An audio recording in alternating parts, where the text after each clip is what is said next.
இதை அழிக்கிறது அவ்வளவு ஈஸி கிடையாது. நீ யாரை பயமுறுத்துற? இதெல்லாம் ஒரு ஆளு மண்டன்னு அடிக்கிற அடியில் எங்கெல்லாம் சொட்டையாவது பாரு.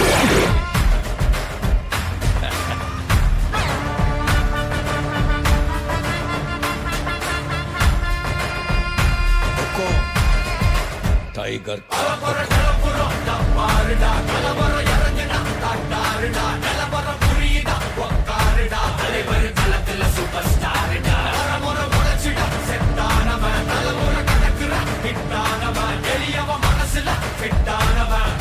ஜெயிச்சிட உரித்தானவன்.